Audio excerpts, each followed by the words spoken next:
Turning Point is brought to you by PC Wealth Management of Morgan Stanley and the law firm of Duffy & Duffy, protecting the victims of medical error. Also, Heartland Business Center, building for industry the better way.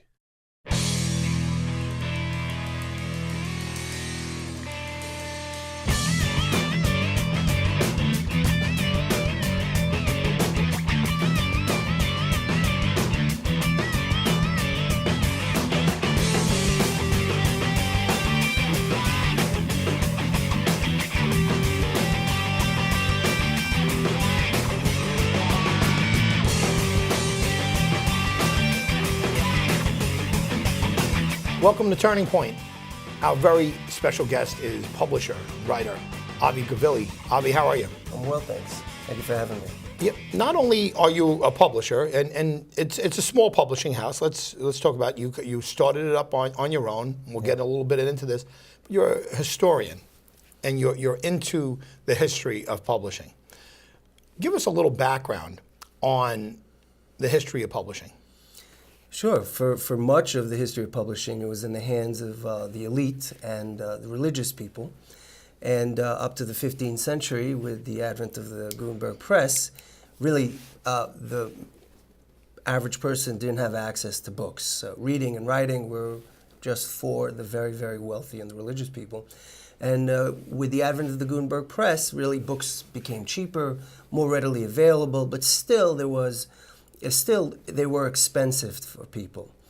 Now, in the last 10 or 15 years, with the advent of the internet and the espresso machine, which is able to print right on demand, it's really blown open. And the publishing industry is going through a sea change. And I think it's a very good thing because more people have access to books than ever before. I mean, think about being in Africa with no access to running water and things like that. But if you have something in your hand of a digital nature, you can download classic books for free. They're all free now. And you can educate yourself rather than going somewhere and educating yourself. Education, consequently, has opened up wide open as a result. So we're in a very interesting time for publishing. When you mention religious people, monks, right? Right, I mean, at one point it was monks really publishing a lot of a lot of different history books and obviously Bibles. They were putting out Bibles.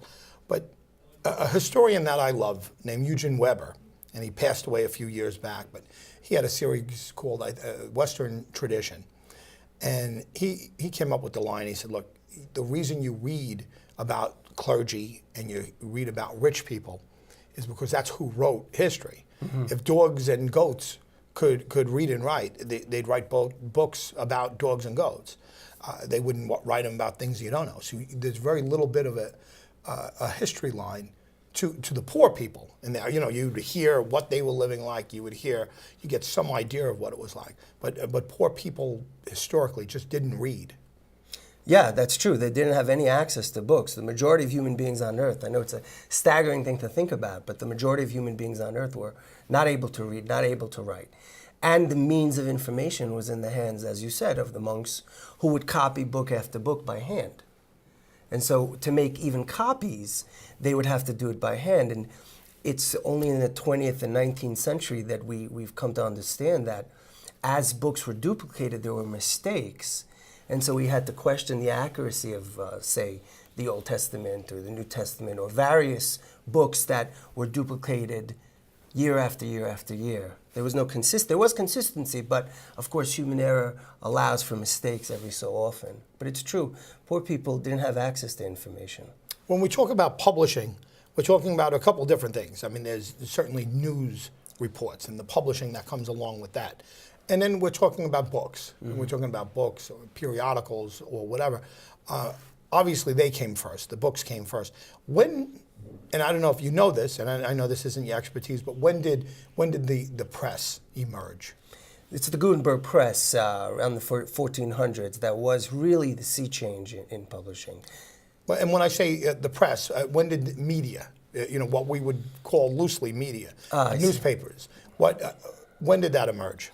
I think in the 16th century, with the Gutenberg press, it allowed more avenues more people to read, more paper was accessible, it became cheaper, and I think we have evidence of, say, a major newspaper in England in the 18th century that would detail Samuel Taylor Coleridge, for example, who's a great English writer.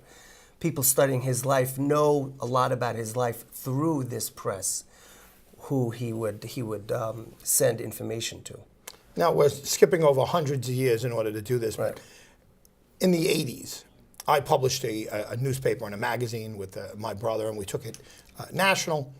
And what we needed to do back then, and this is, relatively, this is 30 years ago, less than 30 years ago. What we had to do back then was unbelievable compared to what we had to do now, or what we would be able to do now with the desktop publishing and so forth. The typesetting machines that were around at that point were gigantic machines. It wasn't, a little computer. It came a few years later, but are you old enough to remember that when there were typesetting machines? Yes, I do remember that. I remember starting a newspaper in junior high school, and that we had a smaller version of it in school. And I think that's one of the reasons that I went into publishing. I thought the idea of having what's in your mind come down and be put on paper and go out to many people was very exciting to me. And I think part of that excitement for books surrounded that area, that time in my life. Now, you own Boulevard Books. You operate out of Staten Island, Yes. New York, and it's a wonderful publishing house. It's a small publishing house. You're considered a very aggressive publisher, and you're constantly looking for projects and so forth. When exactly did this start for you? Well, when I wrote my first book, Samson, Turner, and the Legend of Hercules, which brings Greek mythology into the present day, I sent my manuscript out to a number of people. And I got some decent response, but I wasn't able to control my work. I also was giving away my copyright to the publishers. And, I didn't want that. I knew a lot about publishing. I knew that, generally speaking, there's only a few percentage, about 5% of the books that are out there, generate the most amount of sales because the big publishing houses focus on those books, the Stephen Kings, the James Patterson. And there's a lot of marketing that goes into it. So I decided I would do it myself, and fortunately, I'm grateful to say, it got really good response. It's been out for about 3.5 years now, and young people like it very much, and I'm writing a sequel now. And I realized that as I did this and I learned firsthand how to write a book, how to distribute it, how to market it, the connections I made, I felt I could help people bring their ideas out and have their books out to people. Now, your publications all come out in also in book form. Yeah. We're talking about real book form, not just online. Many publishing houses now are simply going online. Is that the wave of the future? I think so. I think, though, not in the near future. I think in the near future, reading, the ability to read has been blown wide open. So there are many, many people who still like the feel of a book. I like the feel of a book, although I read a lot on my Kindle and my iPad. And interestingly enough, I read faster. I don't know what your experience is, but I read faster on the iPad and on the Kindle. I think I do. Yeah, and I think it has to do with the fact that you don't see the physical amount. And so that is not something that you're thinking about as you're reading. And before you know it, you're engaged in the book, 40 pages have gone by. So I think, yes, we're definitely going to a non-physical entity where you could house, if you want to take 10 books on a trip. You can't carry 10 books on a trip. You're going to carry them on your iPad. So it just opens up for different ways of reading, which I think is wonderful. A publishing staple, or a staple in the sale of books, years ago was public libraries. A lot of people would count on those sales. I don't know if you would know this, but is there a way to quantify how much it's dropped? The ordering of hard copy books. I mean, a lot of the books, anytime I go into a library, and I do frequent libraries, I see a lot of old books there. I don't see a lot of new books, and I'm talking about in good districts, well-funded districts. It's dropping, right? It's tremendously dropping. Yes, I think that's so. I did that myself. I went into a library by where I live, and I saw that the books are about 6, 7 years old. Although I would say, I think in the New York City public library system, it's a very good system. You can order a book that's new and have it held for you, and you can pick it up. Now, kids in New York City schools have an automatic library card, and they can actually have a book delivered to their school if they want to read it. So I think in some ways it's dropping, but I think in some ways access is increasing to these books with the New York City public school system, the library system. Maybe I'm biased, and maybe you're biased because we live right outside of New York. You live in New York City. I live on Long Island. But the New York City library system is excellent. I mean, there's no question about it. It's excellent. I mean, you can get just about anything you want, and it's a huge operation. It's a city within a city. Yeah. The library system, but it is excellent. I have no complaints. Would you agree with that? Yeah, I'm very grateful to the New York City library system. I mean, I spent my days when I wasn't outside playing basketball in Queens, walking about 1.5 miles to the local library, and I would spend hours reading there. And I think I'm not unique in that sense. I think I'm representative of a lot of kids who saw the library as a refuge for them. I remember walking into the Queens Public Library, and it was bright and people were welcoming, and that really ignited a flame for reading and writing for me. Sitting there for hours reading, I think it's a great, great institution. Now, you were born in Israel. Yes. And you spent the first 6 years of your life in Israel. Yeah. Do you have any connection to it? Do you go back? Do you have relatives? Yeah. My father had 10 brothers and sisters. So you spend time there? Yes, we go there periodically, and I imagine I have about 60 cousins there that I still connect to, and we go back and forth. We talk to them. They come here. We're close to them. Are you in the major cities for the most part? Jerusalem? Bat Yam, which literally means by the sea. So it's a major city, not too far from Jerusalem. What is the publishing business like for two-parter, what's the publishing business like in Israel? And then after that, what is the library system like in Israel? Well, the statistics that come out of Israel in the last 20 years tell us that people like to read. There's a lot of papers published, scientific papers that are published there. There's a lot of interesting work done in new cutting-edge science like regeneration and electric cars, really futuristic stuff. So I think, one, the government itself encourages education to a very large degree. And I think people read a lot in Israel, I think, just to know things.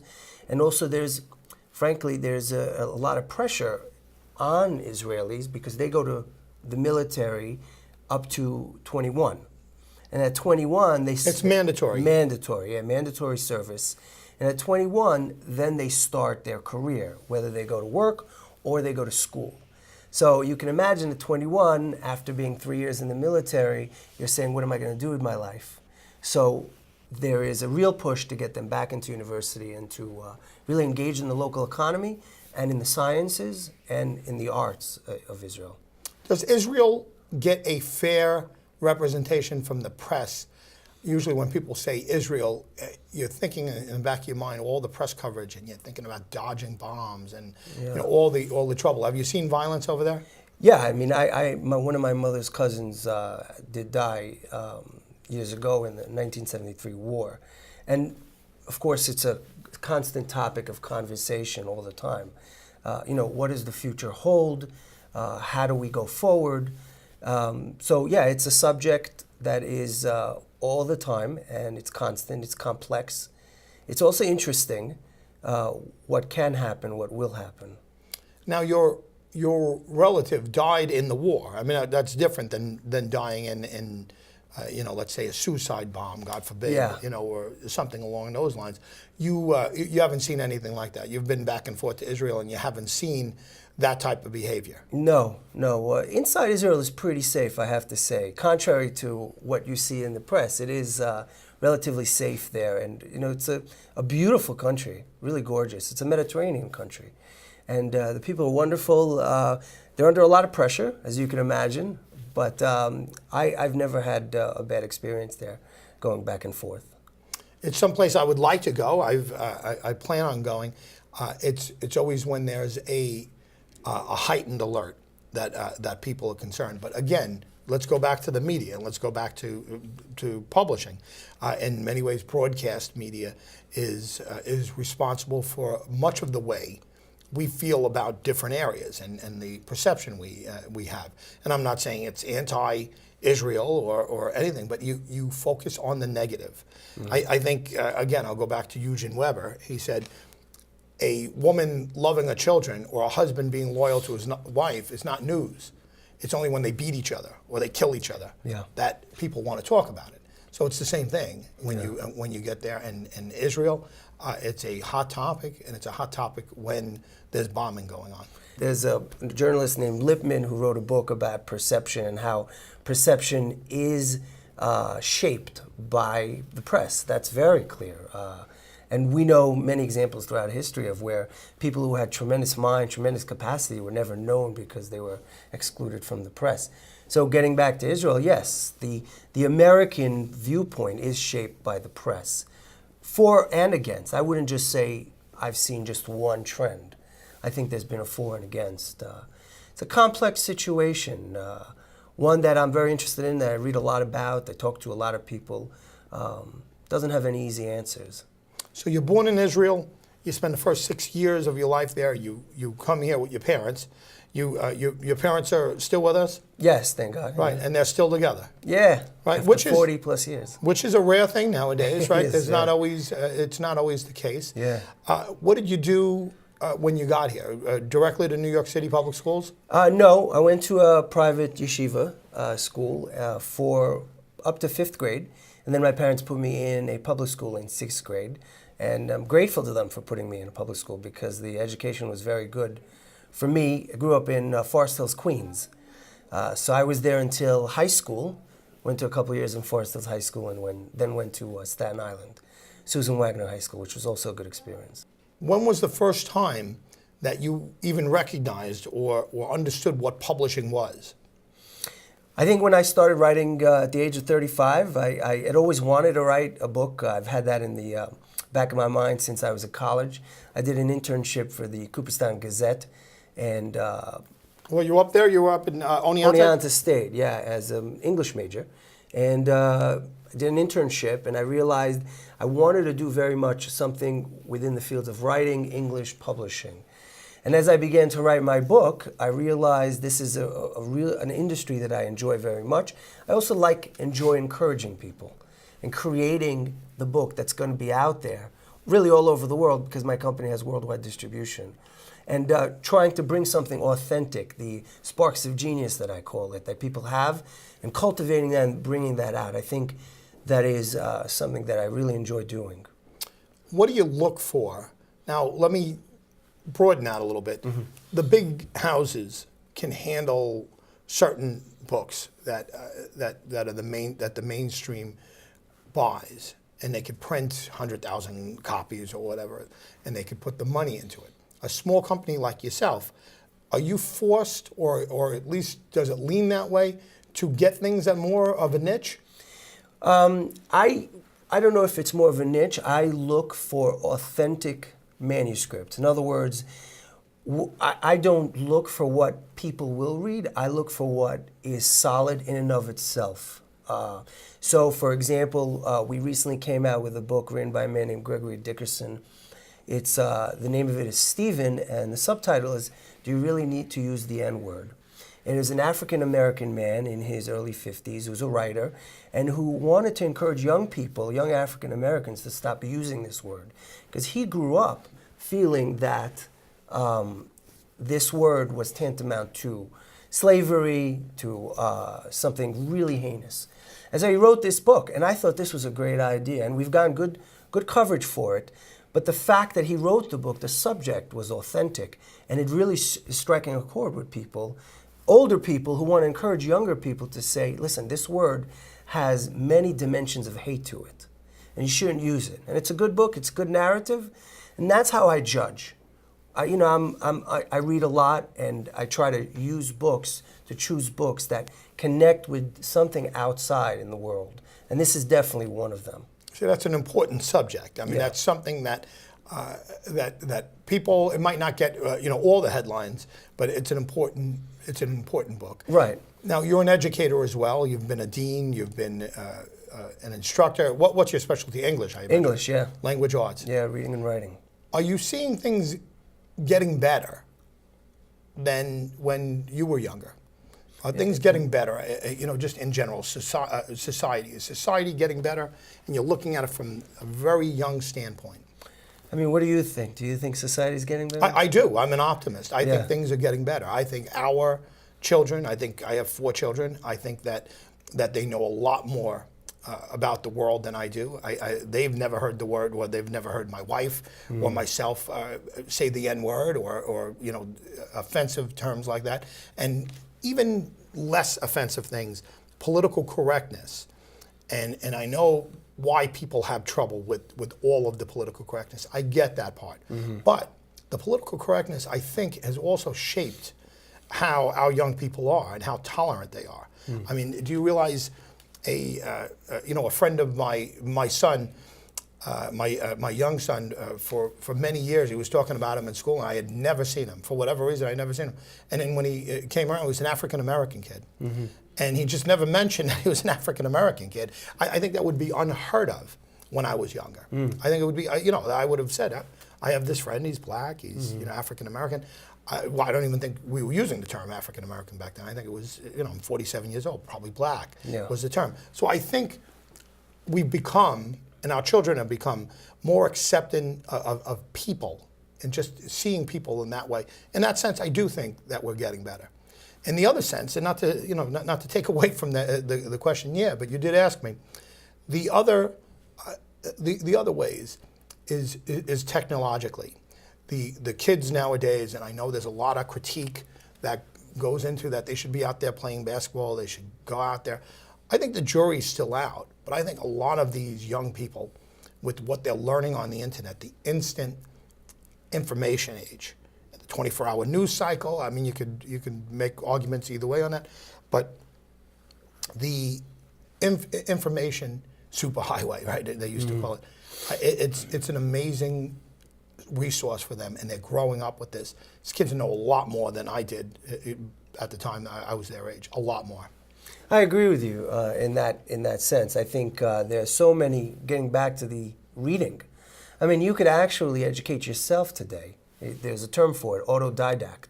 And some of the great men of America, like Benjamin Franklin, was self-taught. He was an autodidact.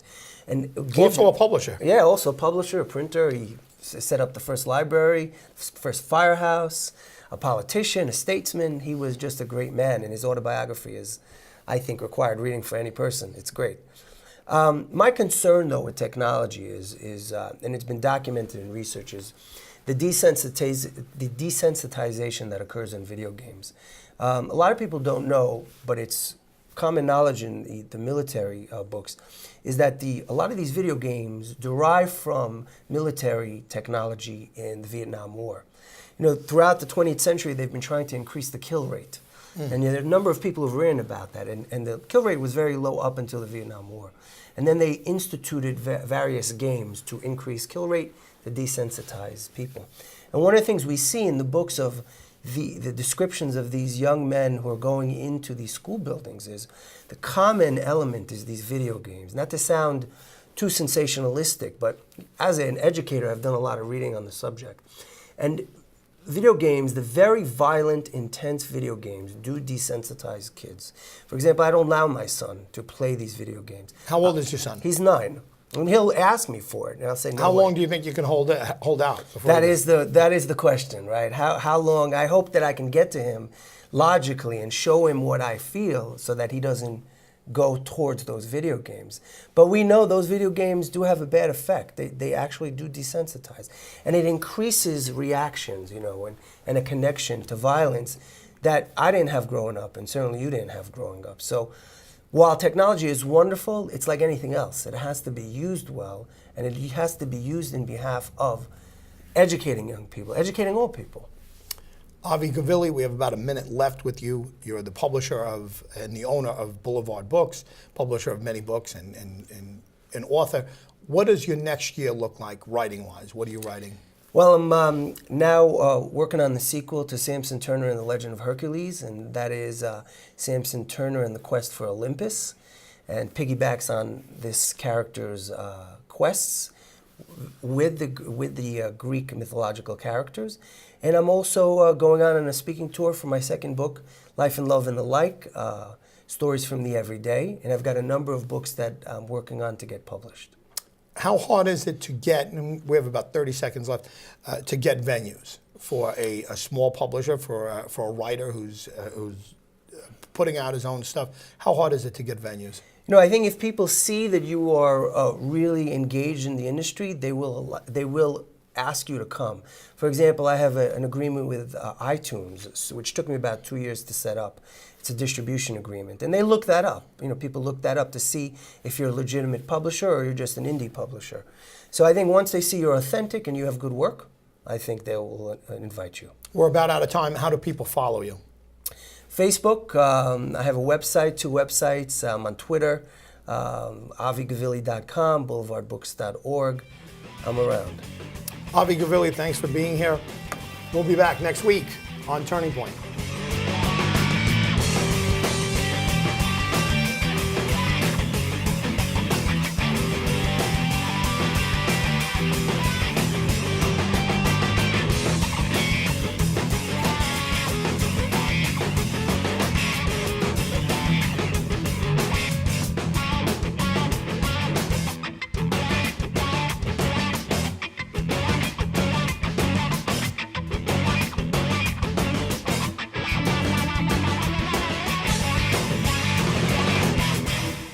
Turning Point is brought to you by Herman Katz Congemny and Klein, property tax attorneys and advisors, and Gold Coast Bank, Long Island's community bank.